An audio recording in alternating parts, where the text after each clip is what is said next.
Hello, everybody. Dr. Dan Cartalicchio. I am your co-host today for the Destination Health podcast. We have a very special guest. I am very excited.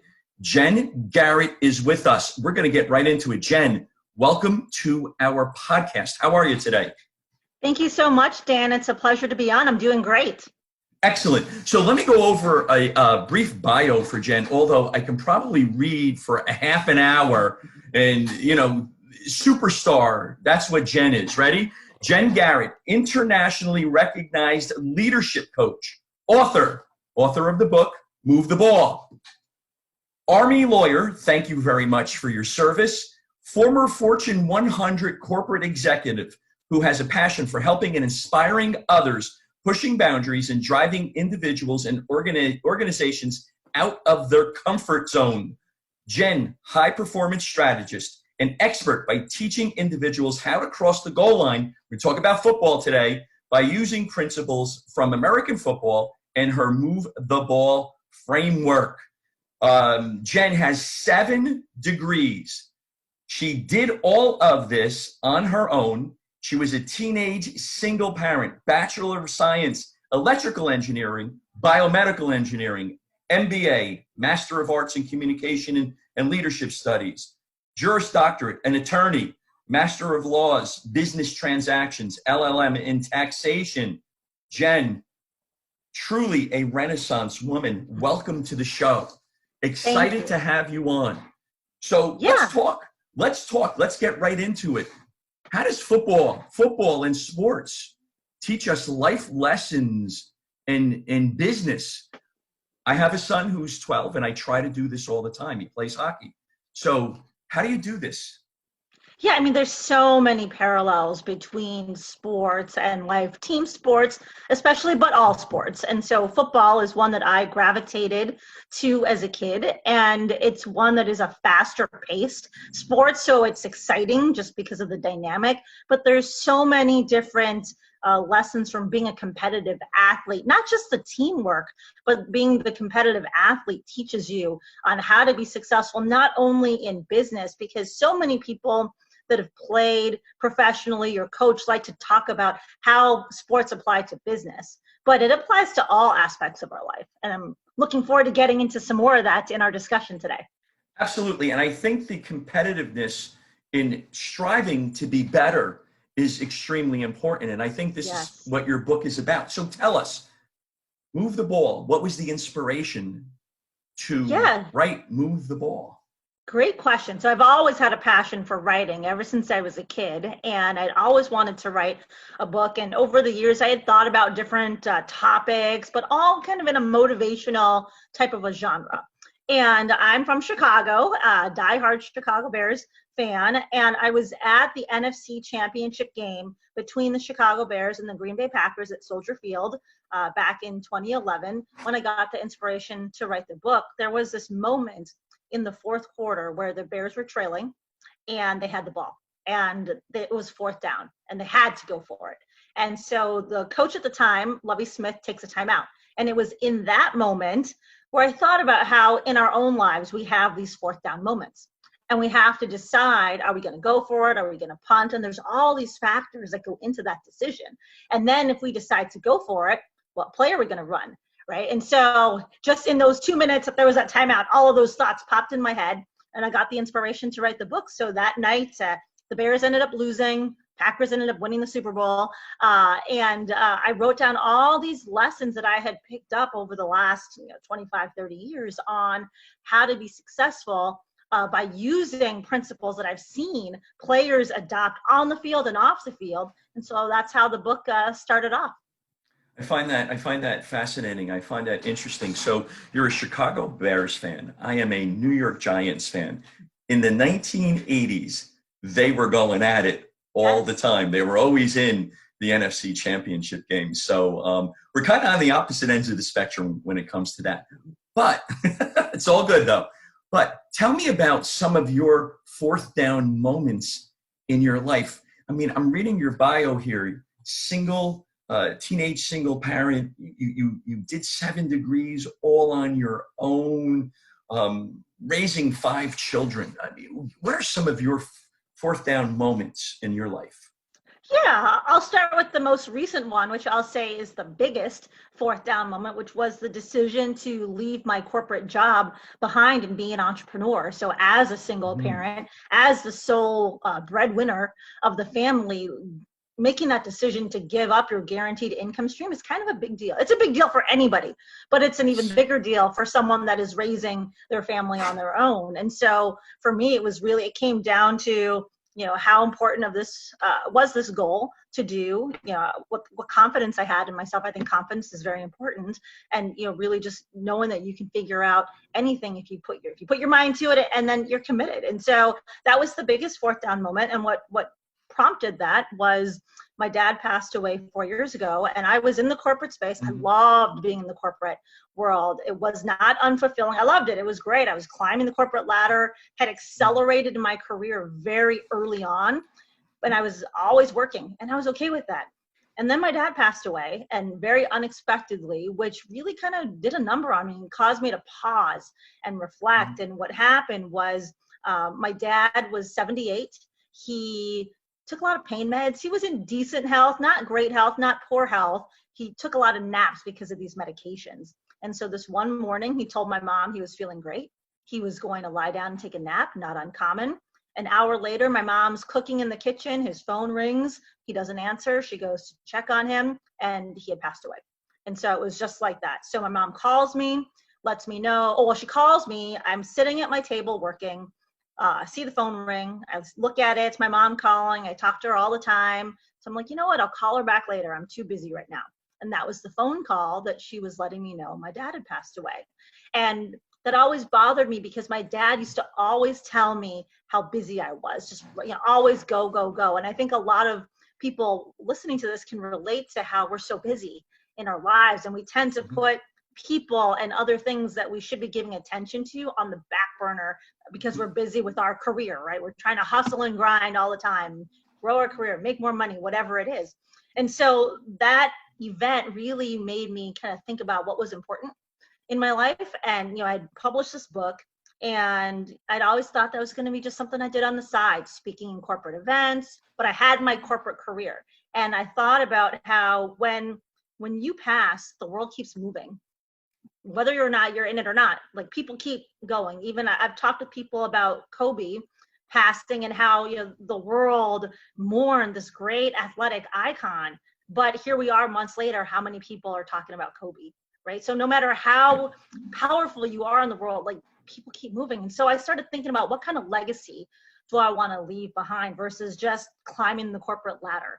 And so I decided that I really had an opportunity with, I'm taking quite a bit of time on this, but I had a real opportunity. Go right ahead. Go. I mean, our listeners, it's riveting. And I'm sure, I know that our listeners are equally as riveted. Keep going, please. Thank you. But I knew I had an opportunity with what I was doing with my Move the Ball book and the content I was putting out to really help make a difference in people's lives. And so I decided that I was going to one day, I didn't know when that day was going to be yet, but I made the decision that I was going to leave the corporate world behind and really focus on this. So I spent a couple of years kind of learning, getting ready. You don't want to just jump in without knowing things, right? So I did my research and stuff. And so I ended up leaving on November 5th, 2019, which would have been my dad's birthday. So for me, there was no better day to leave. I like to pick dates that have meaning. And so that was the day that I chose to leave it behind. And so to me, that was my biggest fourth down moment. But some other fourth down moments could be taking a new job in an area that you have no prior expertise. In the corporate world, they like to move you around into different leadership positions in areas that may not be ones that you're familiar with before, so that you can grow. So that, that's taking a chance, right? Could be moving as well. I've moved around to different states in my career as well. So you have to decide, is that going to be a good move for my family, for my career? So those are some examples of other ones.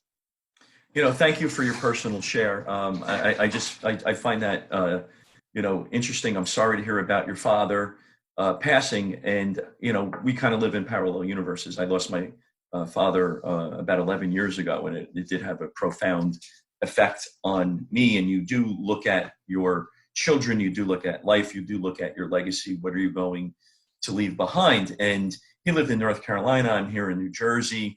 And what you said is very true. You could be a type A personality. You're very driven. and you miss out on a lot at times. And, I was fortunate enough to, when my father was diagnosed with lung cancer, to travel back and forth to North Carolina on a weekly basis. And when he went into hospice, I just said to my partners, I'm going, you run the show. It took him a month. And so I was in North Carolina for a month. Tell me, the Army, why did you join the Army, and how did that help formulate Move the Ball also? Yeah, so I'd always had a desire to serve ever since I was a little kid. My dad served in the Army for a brief period, and I just always had this. I watched a lot of movies that had military themes to it when I was a kid, and so I really just wanted to. I enjoyed that, and so I ended up actually going to work right out of college for the Department of the Navy as a federal GS employee. So I got to be around a lot of military programs, which was great. I mean, that's one thing.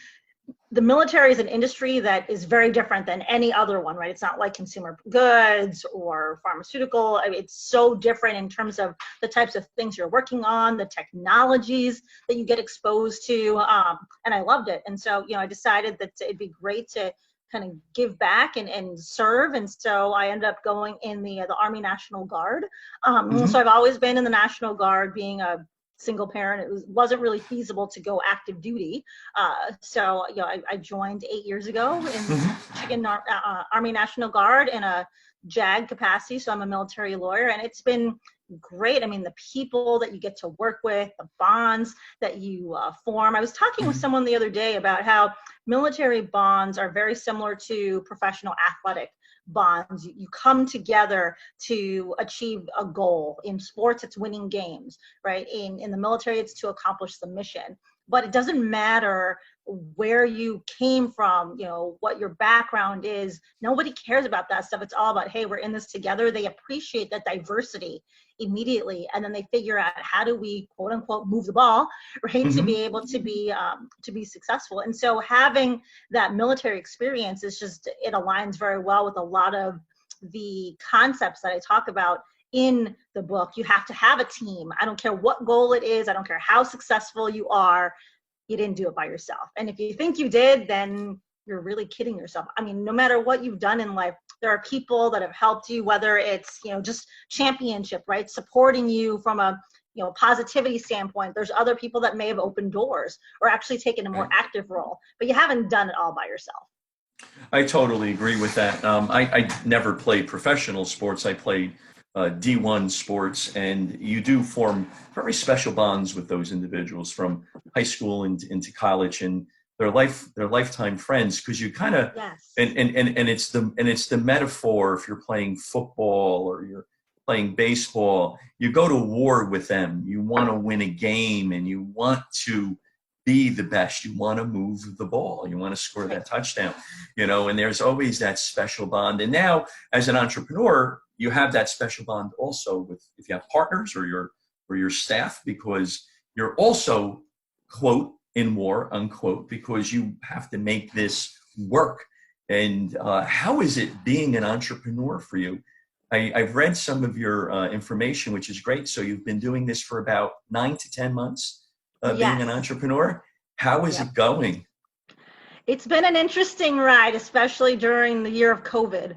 And so, when I made that decision and I faced that fourth down moment back in November, nobody knew what was coming in 2020, right? So, I had this plan, and what I've learned on this journey is, no matter how much experience you think you have, I worked in Fortune 50 companies, executive roles, have 7 degrees. I'm a lawyer, I have an MBA. I'm like, my goodness, I know what to do here. So you have this plan, and it never goes as planned. Like, I don't care what entrepreneur you talk to, they all have that same story. I had a plan, and it didn't work out that way, and I had to pivot.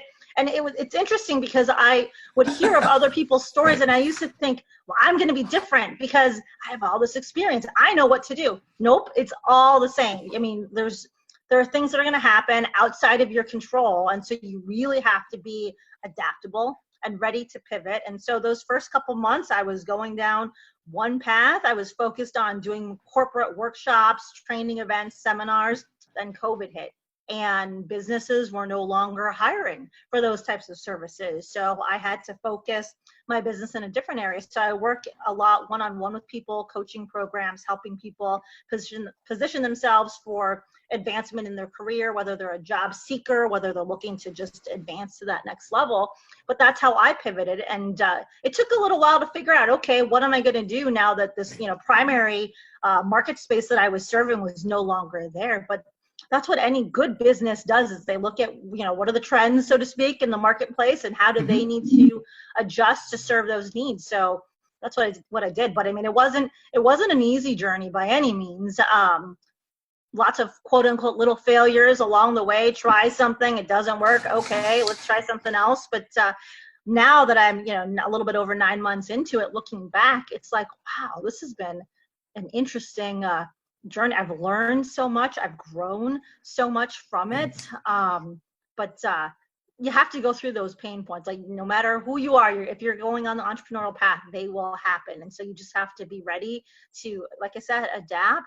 And I think the other thing too, you have to have that belief in yourself that you can get through all of this. I mean, COVID was, not something that was planned by any means. No one could have foreseen this coming. I had friends that were like, hey, Jen, this was really bad timing for you to quit your job, and have this happen. And I was like, well, thank you. Thanks so much for that. I'm like, thanks for the support. Right. And then they meant well, right, with saying that. But for me, I looked at it as like, this is no different than any other obstacle that we have to try to tackle. And so for me, I was like, I'm not going to let this be the end of my business. I didn't leave my job to, just see it fail. So I'm like, I'm going to tackle this, and I'm going to have a great story on the other side.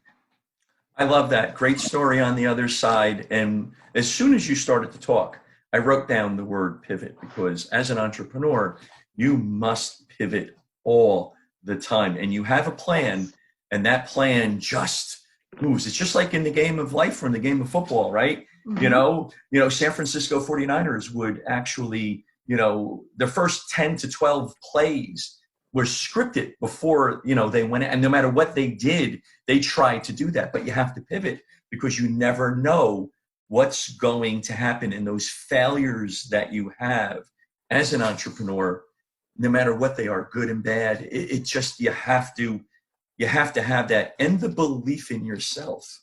Yes. I remember listening to a former president, and it was during an economic boom in the United States. And he said, entrepreneurs, where they have belief in themselves, they have all of that confidence, so that they can create something out of nothing. And I've been doing this now for, I've been practiced for over 30 years. And I will tell you, it's not that it gets easier, but the confidence that you have with each life's curveball, you're able to hit the ball more, because, you go through, Hurricane Sandy here in the Northeast, you go through 2008, you go through the .com, and it's a situation where you become more seasoned with it. Yes. And you have a process. What is your process when you're pivoting, whether or not you're a corporate attorney, or now that you're the entrepreneur? How do you do this? How do you pivot? What's your process? Yeah. So I think first and foremost, it's to keep your emotions in check. So, I mean, when things don't go as planned, look, as humans, we are emotional creatures at times, some more emotional than others, but we experience feelings and unpleasant feelings sometimes, and that's okay, but you can't let those overcome you, right? So process through whatever feelings you have, anger, sadness, whatever it is, and then figure out, okay, where am I going to go now? But it's always remembering, where am I trying to get to? Like, what's the goal, right? So it's just a different, it's like when you're driving and there's a traffic, an accident or something, and so your GPS reroutes you, but you're still trying to get to that destination. Where are you trying to go? And then figuring out, okay, well, what's an alternate path that I can get to? And if you are unclear on that, use your network, use your team, right, to help you brainstorm ideas and think about, okay, what makes sense? As I was pivoting, it wasn't just like, okay, now what do I do? Let me, figure this out in a bubble on my own. No, I talk to my teammates, I talk to my friends. So leverage other people as a sounding board to help you come up with ideas on what's the next path. The other thing I think is important, and I'll tie it to sports, is when I talk with a lot of professional athletes, they talk about when it's game day, it's about focusing on the next play, right? So whatever happened in that last play, good or bad, you got to move on and you got to focus on the next play and what you're going to do next. So I think that's when you're pivoting, this is the next play, right? So what's next? And being committed to that play, and how are you going to execute that play in a manner that's going to hopefully get you the outcome that you want. So I'd say, those are the things. And then trusting the process. You have to trust the process. And just like I mentioned with COVID and me trying to navigate through it, I trusted that I was going to, in my ability, I had the confidence that I was going to get through it. And I knew that whatever happened on the other side, everything was going to be okay. So when you believe in that and you don't get caught up in this day-to-day stuff, then it's easier to pivot and to keep going. Right. You have that growth mindset instead of more of a fixed mindset, and that growth mindset permits you to move forward. And my wife had said to me last week, she goes, "You're a dreamer, and you dream a lot." And I said, "You know what? I'm thinking about it. And as an entrepreneur, you are a dreamer, and you hit upon something very important. Situations in your life, they're good, they're bad. You want to find lessons because you want that growth, right?" Mm-hmm. Talk about that a little bit. Yeah, so I'm a firm believer that everything that happens in our lives is supposed to happen that way, good or bad. And so it's really about learning from all of them, and especially the bad ones. Those are the ones that teach us the most. So once you can process through those negative feelings around it and really take a step back and say, okay, this happened, I'm not happy about it, but I'm not going to waste any more time and energy being in negativity around it. I'm going to figure out, how can I use this experience to help me to become better? We talked about continual improvement earlier, right? In that competitive athlete mentality. So how can I use this experience to teach me lessons that are going to help me?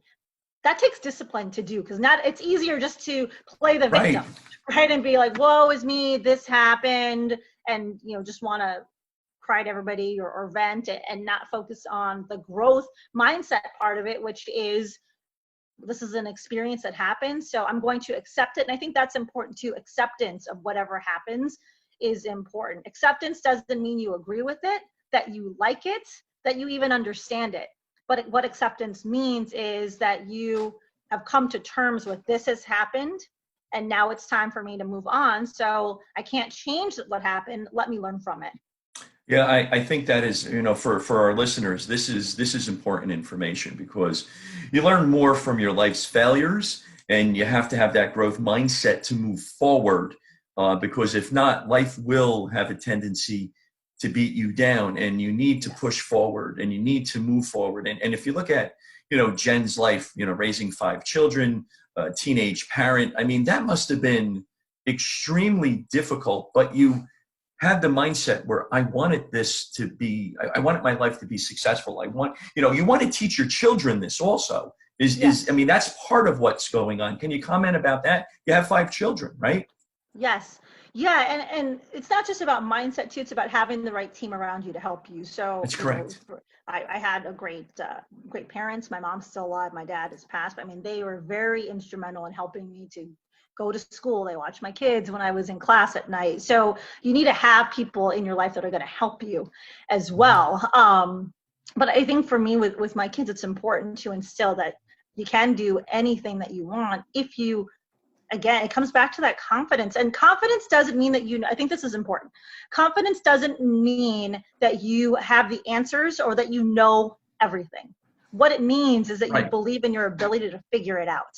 And I love that. Yes. I love that. It's not that you have all the answers, because when you're an entrepreneur, I'm sorry for interrupting you, but this is something that I discuss, with my son. You don't have to have all the answers, but you want the confidence to pivot and change and look for those answers. Exactly. Yes. And what I found too is people that have a high level of confidence, they ask a lot of questions. They tap Hmm. into people that do know the answers, right? So it's not just about you knowing everything. I mean, I have 7 degrees, but I'm not an expert at a lot of things. I mean, I know some things, right? But there are people in this world that know so much more in different domains. So bring those people onto your team and figure out, how can you leverage their skill set and their expertise to help Hmm. you get the answers, get the information that you need so that you can continue to make progress and move the ball. You know what? Moving the ball, it's great. It's being inquisitive when you're an entrepreneur. You want to ask the questions and you want to have those answers because you do want to move the ball. And that skill set in being growth minded and having a team around you so that you can move the ball and you want to know, and the realization is important that you don't know everything. You have to Mm-hmm. come to that. That's Yeah. an important point. You have to realize you're not perfect, and you're not going to Mm-hmm. realize that that every play in life or on the field is going to work out. And you realize that if you come to that and you're honest with yourself, you'll be able to move the ball more. What do you think about that? I like that. Yes, no, I like that. Thank you for chiming in with that. So let me backtrack here. So you're into science, electrical engineer, biomedical Mm-hmm. engineer, Mm-hmm. right? Yes. And I am a biochemist, Mm-hmm. and so there was a point in my life where I'm looking at it and I'm saying I'm either going to the scientific professions, and there was always something in the back of my head. My father would say, "You could talk, lawyer, lawyer, lawyer." Lawyer, Mm-hmm. lawyer. And what was that defining moment that you went from an EE to an attorney? What was that defining moment? I always find this Sure. fascinating. Yeah. I'd always had this interest in the legal profession. When I was in high school, it was called mock trial, and I loved it. But as a kid, I always wanted to be an engineer. My dad was an engineer, and so that was Mm-hmm. kind of my path. And then when I was in undergrad, I got involved in a lot of different organizations on campus. I held 3 club presidencies of engineering organizations Mm-hmm. while I was there, and I really liked that leadership. And so I decided, instead of going down a technical path, because when I had started undergrad, I was like, I'm going to be a PhD in biomedical engineering, like very hardcore science. And then Right. by doing these leadership roles, I was like, oh, maybe I'm going to get an MBA and kind of go that route. And so that was the first step. So after going to engineering school, I got the MBA. But I had 3 kids at the time, and I was like, well, I'm not going to go full time to law school. I have to work. And at the Mm-hmm. time, most law schools were full time. They didn't have part time programs. Right. And I don't know how many there are now. I know there's more, but there were fewer then. And so, and when I was in MBA school, I had a professor who was an attorney, and I mentioned that, hey, I'm interested in going to law school. And he's like, well, if you're not going to go work in a law firm, then maybe you don't want to do it because it's very expensive to go to law school. And I was like, oh, yeah, that's a good point. And I made the decision I wasn't going to go work in a law firm just because I had 3 kids already. I Mm-hmm. didn't want to. I wasn't going to work, 80 hours a week, 7 days a week, Mm-hmm.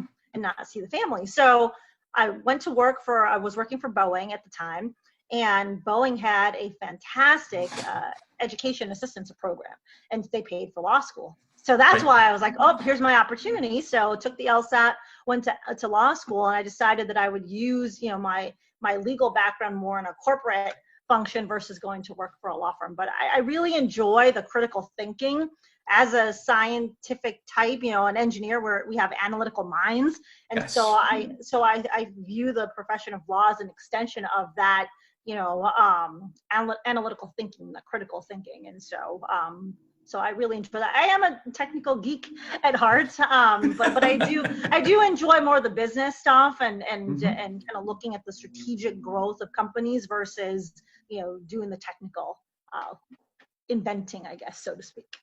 I agree with you. We must be living in somewhat parallel universes because as being, a scientist, you like to think critically. In college, I was president of this, president of that, involved in the student government, and I enjoyed being on the debate team in high school and in college and so forth. So, that was always very, very exciting to me. Now, with your football and your business expertise, you have an organization, Feel the Push. Tell me about that. Yes. So when I came up with the name, I thought, oh, this is a great name. And then as time went on, I'm like, oh, well, maybe people don't understand what it means. So Feel the Push was all about pushing boundaries. So for me, I work with organizations, not as much now during COVID, but I used to work with organizations doing corporate workshops, looking at how we can push the boundary. How can we, again, driving that critical thinking, those discussions to really look at how could you grow in ways that maybe you weren't thinking about before. How do you differentiate yourself from your competition? So now, working with individuals, same thing about pushing boundaries, getting people to think. I don't like to use the term out of the box, but I'll use it, to think creatively and figure out, what plans can I put in place that are more non-traditional, I'll say, to really achieve the objectives that I'm looking to do in my life. So that's kind of what I've been focused on working with people now to do. So you're coaching organizations and you coach individuals. Yes. Yep.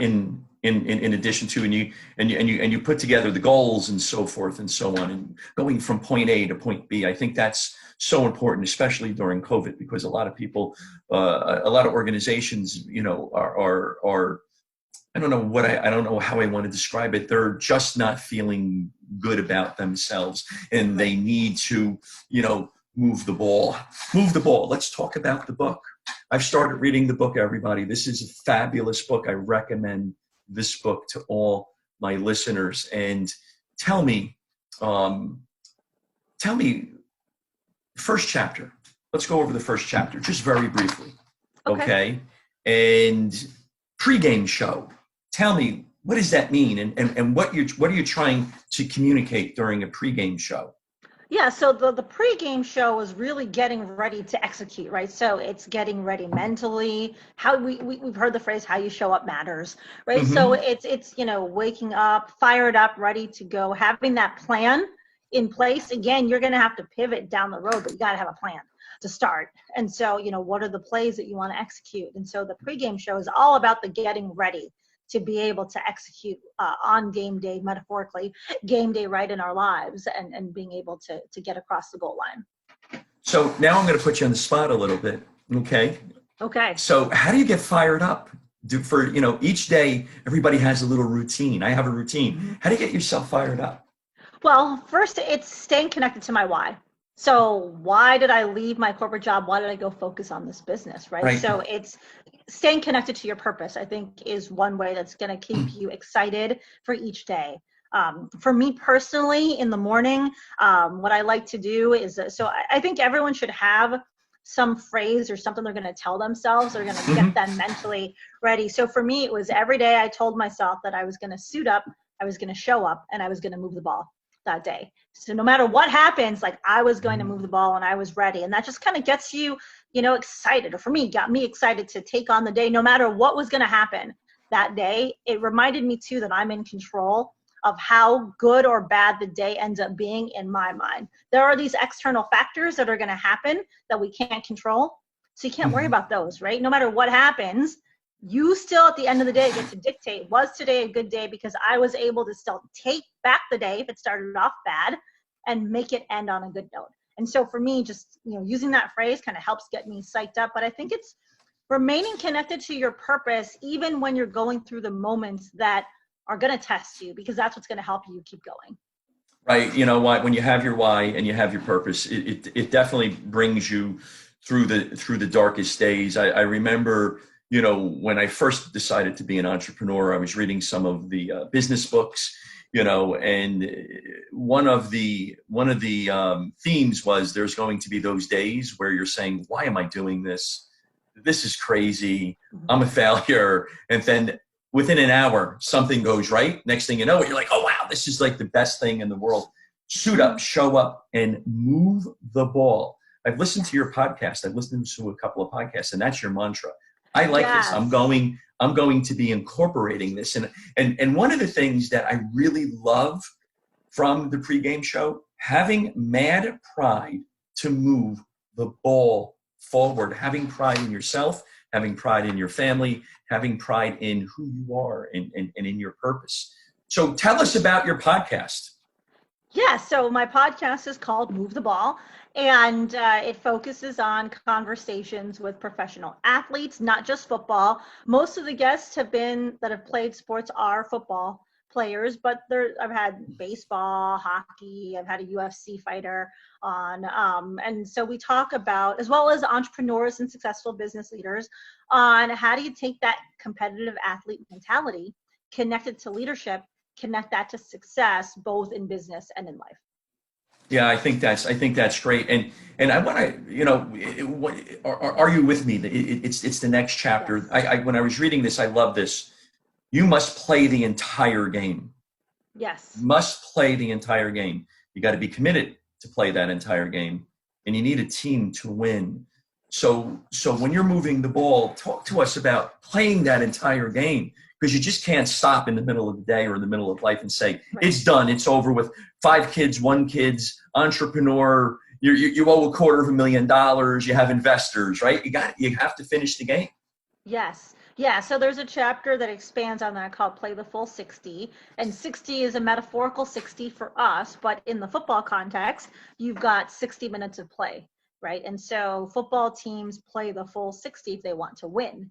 And so, we've all seen these games where there's been these, fourth quarter comebacks or second half comebacks. I mean, talk about Super Bowl 51, for example, which was Patriots and the Atlanta Falcons. I think everybody who watched that game remembers that game, right? Patriots were down 21-3 in the first half. In the second half, things changed. They made some adjustments, so they pivoted their plan, and they ended up tying the game 28-28 at the end of regulation and overtime. About 5 minutes in, they ended up scoring the game-winning touchdown. And if they had given up and not played the full 60, that outcome would not have happened. There's a lot of other reasons why that happened, but you have to be committed to playing the entire game. And for us who are off the field, there's no magical 60 minutes. So really, what I say in that chapter is it's important to continue to keep playing until a couple of things have happened. One, you've crossed the goal line, so you've achieved it. So you keep going until you hit it. 2, until that goal is no longer valid, because sometimes things change in our lives and priorities change. Something that was important to us is not important anymore. So maybe then it's no longer valid. Okay, then you don't need to keep playing that game, right? Focus your time on other things. So, and the third is if you pass away, then obviously then you're not going to be working towards it. But if it's still a goal that's valid for you, then you have to keep playing the game and being committed and figuring out, okay, focus on that next play, right? This one didn't work. What's next? And the beauty is you don't just have 60 minutes too. So you have time, right? You have a lifetime. You have a lifetime. Yes. And you can be anybody, no matter who you are, what you are, where you are in life. You could be in the late 50s, such as I am. And if you wanted to do something, you can move the ball, you can suit up, show up, and you can move the ball. It doesn't matter who you are. Yes. I love that. And you know what? When you bring up that Super Bowl, for me, that was I use that Super Bowl as a learning lesson for my son, because he's sitting next to me. He plays hockey and he likes football a lot too. And so everything was going wrong for the Patriots in the first half. Yes. Everything was wrong. And my son was like, Dad, I don't want the Patriots to win because we're Giants fans. So we don't like New England. So, Right. And so I said, you know what, son? I said, I don't know. I said, Tom Brady, he's never out of the game. He's never out. And let's see what happens on the first couple of series when he comes out. Let's see what they do. And then that first series, he came out and he was on fire. And I looked at him, and we had a bunch of people in the house, and I said to everybody, I said, they won the Super Bowl.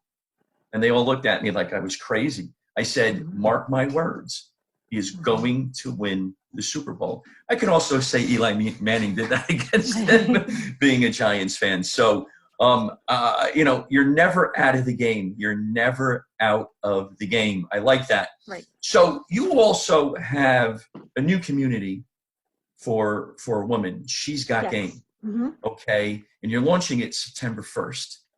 Tell me about She's Got Game. I think this is important. Yeah, so the community She's Got Game is already out. It's Facebook.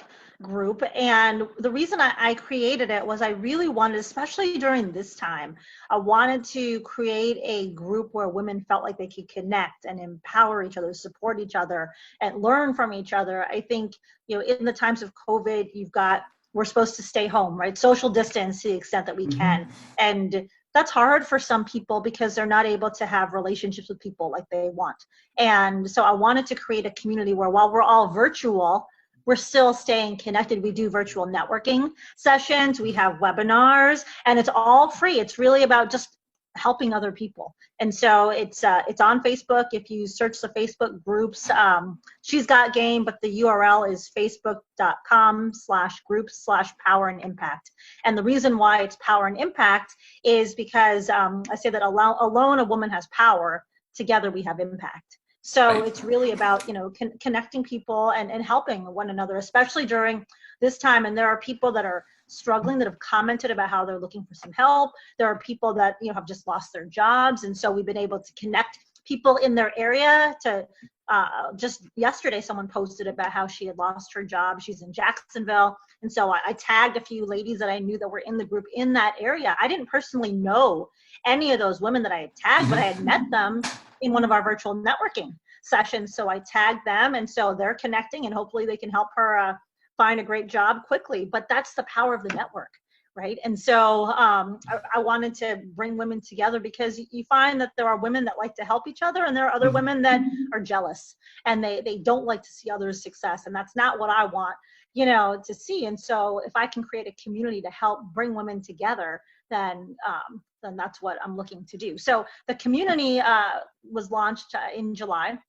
And then on September 1st, I'm launching this online course called Optimize Your Life, which is geared towards women and looking at how can you really gain clarity in your life. This is a great time while we're going through COVID to figure out what's really important to us, like we talked about before.